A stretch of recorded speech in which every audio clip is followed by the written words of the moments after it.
Tu te réveilles parfois avec ce poids invisible sur la poitrine, n'est-ce pas?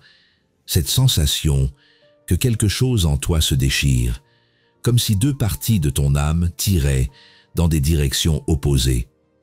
Tu veux avancer, mais une voix intérieure te murmure que tu n'es pas assez.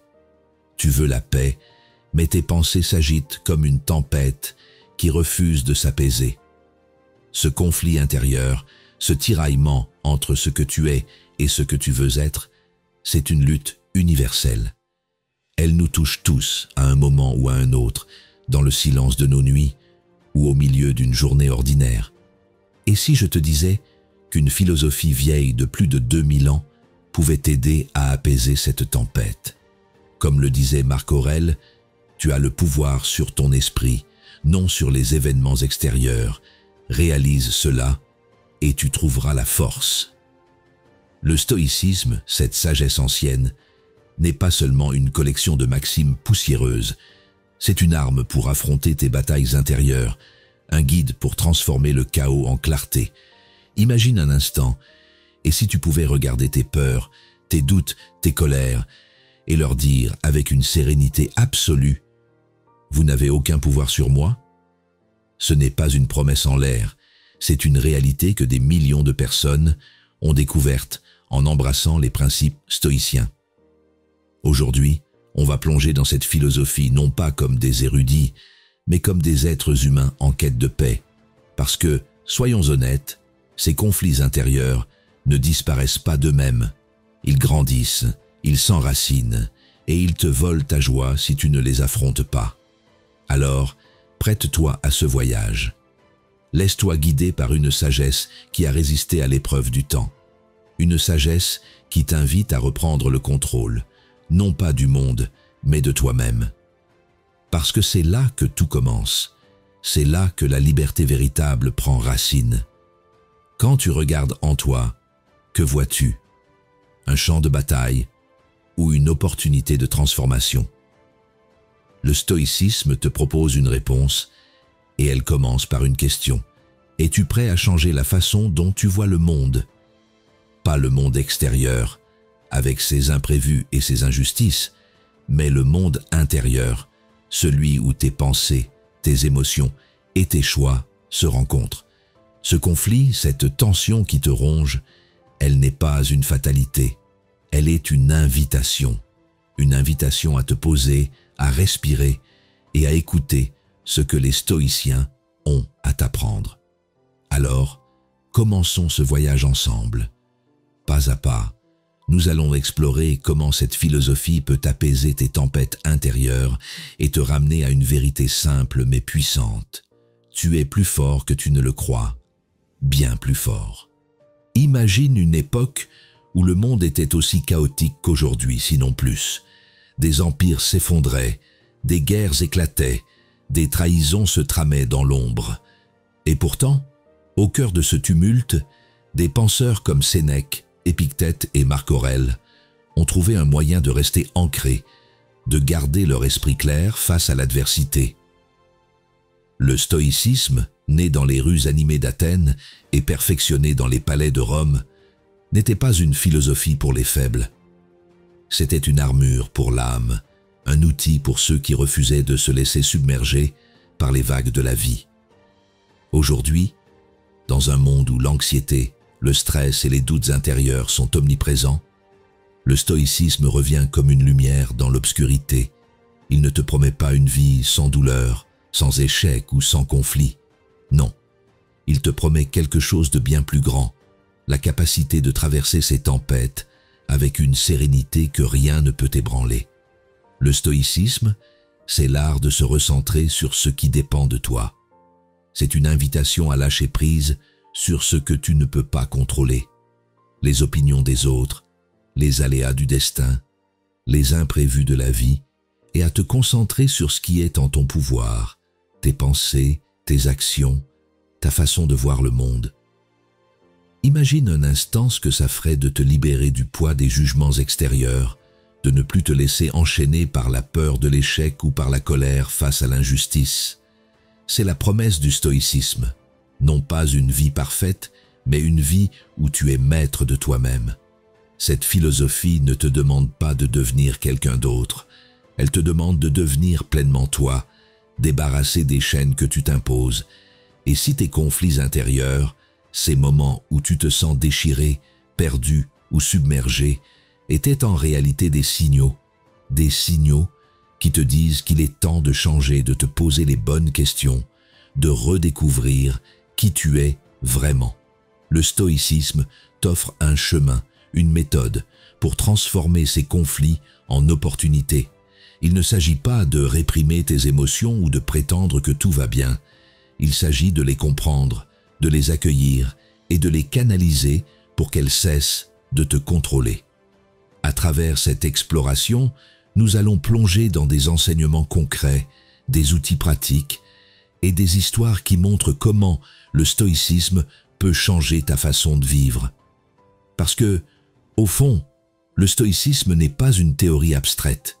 C'est une pratique, un art de vivre, qui te pousse à te lever chaque matin avec une intention claire, être la meilleure version de toi-même, quoi qu'il arrive. Alors, es-tu prêt à découvrir comment cette philosophie peut apaiser tes luttes intérieures et te ramener à une paix profonde? Allons-y. Imagine ton esprit comme une mer agitée. Les vagues s'écrasent, violentes, imprévisibles, et toi, tu es au milieu, dans une petite barque, luttant pour ne pas chavirer. Chaque vague, c'est une pensée, une émotion, un conflit intérieur qui menace de t'engloutir. Parfois, c'est la peur de l'avenir. Parfois, c'est la colère contre une injustice. Parfois, c'est ce sentiment d'être coincé, incapable de choisir entre deux chemins. Le stoïcisme, c'est comme un phare au loin, une lumière constante qui te guide vers un rivage plus calme. Et le concept clé, le cœur de cette philosophie, c'est la dichotomie du contrôle. L'idée que tu peux diviser le monde en deux catégories, ce que tu peux contrôler et ce que tu ne peux pas. Cette idée, simple en apparence, est une révolution. Elle te demande de regarder chaque tempête dans ton esprit et de te poser une question. Est-ce que cela dépend de moi? Si la réponse est non, alors tu apprends à lâcher prise. Si la réponse est oui, alors tu agis avec courage et clarté. Prenons une image concrète. Imagine que tu es dans une file d'attente interminable et que la frustration commence à monter. Ton esprit s'emballe. Pourquoi ça n'avance pas? Pourquoi personne ne fait rien? Ton cœur bat plus vite, tes pensées s'enchaînent. Maintenant, applique la dichotomie du contrôle. Peux-tu faire avancer la file plus vite? Non. Peux-tu changer l'attitude des autres? Non. Mais peux-tu choisir comment réagir? Absolument. Tu peux respirer profondément, observer tes pensées sans les laisser t'emporter, et peut-être même sourire à l'absurdité de la situation. Ce simple changement de perspective, c'est le stoïcisme en action. C'est l'art de ramener ton énergie là où elle compte, sur toi, sur tes choix, sur ta paix intérieure. Cette idée peut sembler évidente, mais elle est incroyablement puissante. Elle te libère du piège de vouloir contrôler l'incontrôlable. Elle te rappelle que ta véritable force réside dans ta capacité à choisir ta réponse, même lorsque le monde semble s'écrouler autour de toi. À travers cette exploration, nous allons voir comment cette dichotomie peut transformer ta façon de voir tes conflits intérieurs, en te donnant un outil pour naviguer dans les tempêtes de la vie avec une sérénité nouvelle. Parce que, au fond, le stoïcisme ne te demande pas de calmer la mer. Il t'apprend à construire une barque plus solide. Le premier enseignement stoïcien, c'est l'acceptation radicale de ce que tu ne peux pas changer. Cela ne veut pas dire te résigner ou abandonner. Cela signifie regarder la réalité en face, sans illusion, et choisir de travailler avec elle plutôt que contre elle. Épictète, l'un des grands stoïciens, disait « Ce n'est pas ce qui t'arrive qui te rend malheureux, mais l'idée que tu t'en fais. » Imagine un instant que tu perds quelque chose d'important, un emploi, une relation, une opportunité. Ton premier réflexe est de te battre contre cette perte, de ruminer, de te demander pourquoi cela t'arrive à toi. Ces pensées, ces émotions, elles sont naturelles. mais elles te piègent dans un cycle de souffrance. Le stoïcisme t'invite à faire un pas en arrière et à te poser une question: est-ce que je peux changer ce qui s'est passé? Si la réponse est non, alors ton travail commence ici. Accepter la réalité telle qu'elle est, non pas avec amertume, mais avec courage. Prenons un exemple. Imagine une femme nommée Claire qui vient de perdre son emploi après des années de dévouement. La colère monte, l'injustice la ronge. Elle passe ses nuits à rejouer les scénarios dans sa tête, à imaginer ce qu'elle aurait pu dire ou faire différemment. Mais un jour, elle découvre une maxime stoïcienne. Souhaite que les choses arrivent comme elles arrivent et tu seras heureux. Elle commence à réfléchir. Peut-elle changer le passé? Non. Peut-elle contrôler la décision de son patron? Non. Mais peut-elle choisir ce qu'elle fait maintenant? Oui. Elle décide d'accepter la situation, non pas comme une défaite, mais comme un nouveau départ. Elle canalise son énergie pour apprendre de nouvelles compétences, pour explorer de nouvelles opportunités. Peu à peu, la colère s'efface, remplacée par un sentiment de liberté. Elle n'est plus prisonnière de ce qu'elle a perdu. Elle est libre de construire ce qui vient ensuite. Cette acceptation radicale, c'est comme poser une ancre au milieu d'une tempête. Elle ne fait pas disparaître les vagues, mais elle t'empêche de dériver. Elle te donne un point fixe, une base solide à partir de laquelle tu peux agir. Et c'est là que le stoïcisme devient transformateur.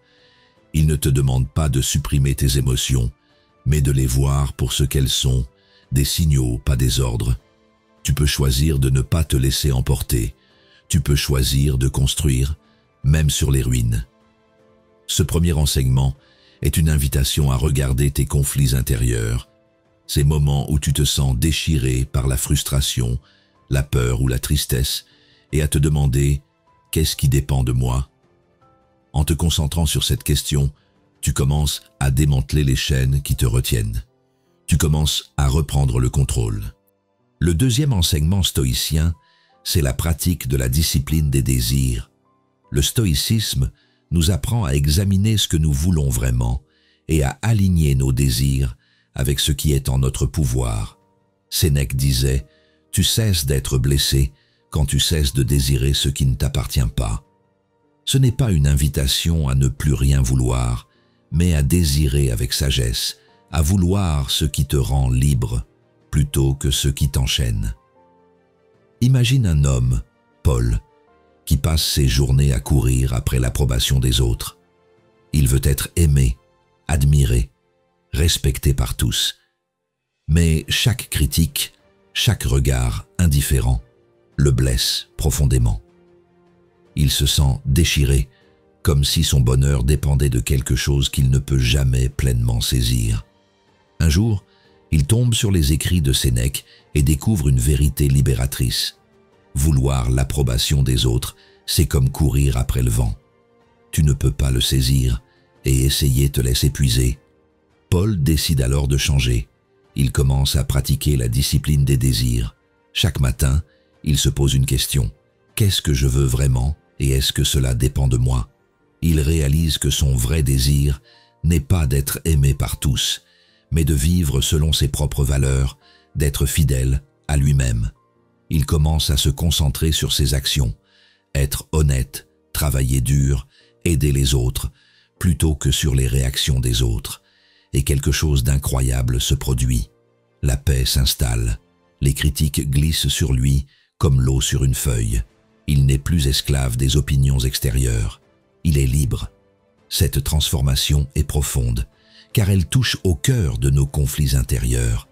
Combien de fois te sens-tu déchiré parce que tu veux quelque chose que tu ne peux pas contrôler? La reconnaissance, le succès, l'amour, la perfection. Le stoïcisme t'invite à rediriger tes désirs vers ce qui est en ton pouvoir, ta persévérance, ta bienveillance, ta capacité à apprendre de tes erreurs. Et quand tu fais cela, tu découvres une vérité émouvante. Le bonheur ne vient pas de ce que tu possèdes, mais de ce que tu es. Paul, en alignant ses désirs avec ses valeurs, a trouvé une force qu'il ignorait posséder. Et toi, quels désirs te retiennent? Quels désirs pourrais-tu transformer pour te libérer? Le troisième enseignement stoïcien, c'est la pratique de la perspective, ou ce que les stoïciens appelaient « prendre de la hauteur ».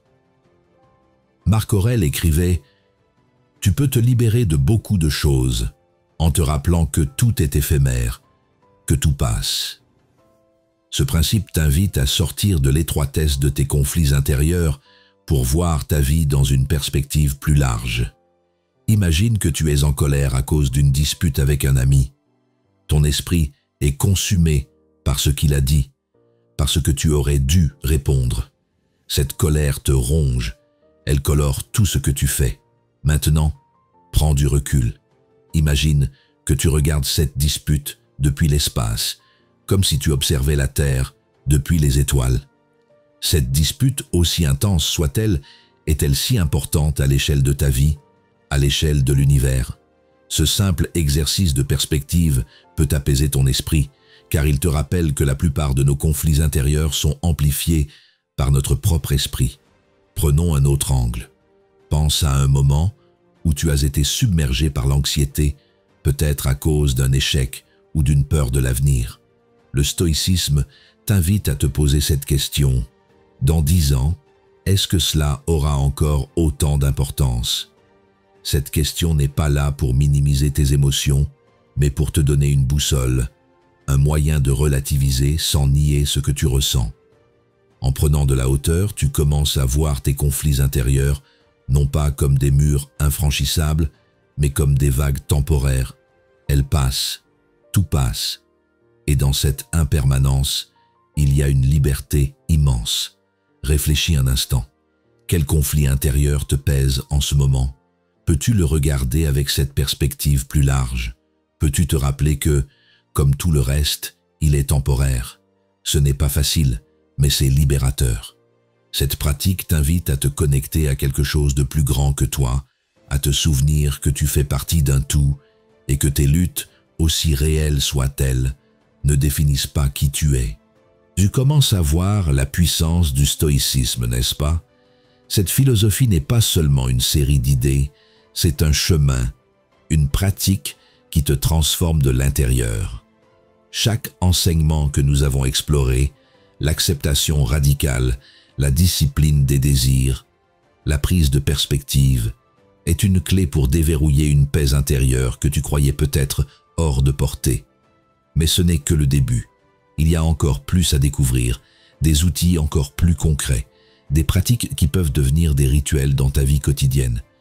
Imagine un instant ce que ça ferait de te réveiller chaque matin avec une clarté nouvelle, de savoir que, quoi qu'il arrive, tu as les moyens de rester ancré, de rester toi.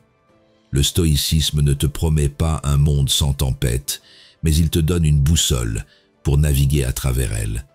Et si tu pouvais intégrer ces idées dans ta vie, non pas comme des concepts abstraits, mais comme des habitudes qui te rendent plus fort, plus libre, plus en paix, continue avec moi. Nous allons plonger encore plus profondément, explorer des pratiques qui transforment non seulement la façon dont tu penses, mais la façon dont tu vis, parce que le stoïcisme, c'est avant tout un art de vivre, et cet art, il est à ta portée. Alors, reste avec moi, laisse-toi guider par cette sagesse ancienne et découvre ce qu'elle peut faire pour toi. Maintenant, prenons un moment pour ancrer tout cela dans une pratique concrète, un rituel stoïcien que tu peux intégrer dans ta vie dès aujourd'hui. Ce rituel, c'est la méditation sur la mort, ou Memento Mori. Souviens-toi que tu vas mourir. Cela peut sembler sombre, mais c'est l'une des pratiques les plus puissantes du stoïcisme, car elle te ramène à l'essentiel. Chaque soir, avant de te coucher, prends 5 minutes pour réfléchir à ceci. Cette journée aurait pu être ta dernière, non pas pour te faire peur, mais pour te réveiller. Imagine que tu fermes les yeux ce soir et que tu ne te réveilles pas. Qu'est-ce qui comptait vraiment aujourd'hui? Les disputes, les frustrations, les petites irritations, ou les moments où tu as agi avec courage, où tu as aimé, où tu as été fidèle à toi-même. Ce rituel, c'est comme une lanterne dans l'obscurité. Il éclaire ce qui est essentiel et te libère du superflu. Et c'est ceci, prends un carnet et écris une phrase qui résume ce que tu veux retenir de cette journée. Peut-être, j'ai choisi de rester calme face à la frustration. Ou, j'ai pris le temps d'écouter quelqu'un qui avait besoin de moi. Ensuite, pose-toi cette question. Si demain était mon dernier jour, qu'est-ce que je ferais différemment? Ce simple exercice te ramène à toi, à tes valeurs, à ce qui te rend vivant. Il te rappelle que chaque jour est une chance de vivre pleinement, de faire des choix qui te rapprochent de la personne que tu veux être. Et quand tu fais cela, tes conflits intérieurs commencent à s'apaiser. Parce que tu te rends compte que la plupart des choses qui te rongent, les regrets, les peurs, les doutes, perdent leur pouvoir face à cette vérité. La vie est courte, et tu as le pouvoir de la rendre belle. Ce rituel n'est pas seulement une réflexion, c'est une transformation. Il te pousse à agir, à aimer, à pardonner, à te pardonner. Il te rappelle que tu es ici, maintenant, et que c'est assez. Alors, ce soir, prends ces 5 minutes, allume une bougie, ferme les yeux, et souviens-toi, tu es mortel, mais dans cette mortalité, il y a une liberté infinie. La liberté de choisir qui tu veux être. Nous voilà arrivés au bout de ce voyage, mais en réalité ce n'est que le début. Le stoïcisme n'est pas une destination, c'est un chemin, une façon de vivre qui transforme tes conflits intérieurs en opportunités de croissance. Nous avons exploré comment accepter ce que tu ne peux pas changer, comment discipliner tes désirs, comment prendre de la hauteur pour voir la vie avec clarté. Nous avons vu comment un simple rituel, comme le memento mori, peut te ramener à l'essentiel, à cette vérité profonde que tu portes en toi. Tu es assez. Tes luttes, tes doutes, tes peurs, elles ne te définissent pas. Ce qui te définit, c'est la façon dont tu choisis de les affronter. Le stoïcisme t'offre une boussole, un phare dans la tempête, pour naviguer dans ce monde chaotique avec sérénité et courage. Alors, où vas-tu aller à partir d'ici? Vas-tu laisser ces idées rester des mots ou vas-tu les mettre en pratique? Commence petit. Ce soir, prends ces 5 minutes pour réfléchir à ta journée. Écris cette phrase qui résume ce qui comptait vraiment. Et demain, quand tu te réveilles, pose-toi cette question. Qu'est-ce qui dépend de moi aujourd'hui? Ce simple geste peut changer ta vie. Si ce voyage t'a touché, si ces idées ont résonné en toi, alors fais un pas de plus. Abonne-toi pour ne pas manquer la suite. Laisse un like pour partager cette lumière avec d'autres et écris en commentaire ce que le stoïcisme t'inspire. Parce que, au fond, nous sommes tous dans le même bateau, luttant contre nos tempêtes intérieures, cherchant notre chemin vers la paix. Et comme Marc Aurèle le disait, il ne tient qu'à toi de faire de ta vie un chef-d'œuvre. Alors, commence maintenant. Fais de ce moment le début de quelque chose de grand. 1,2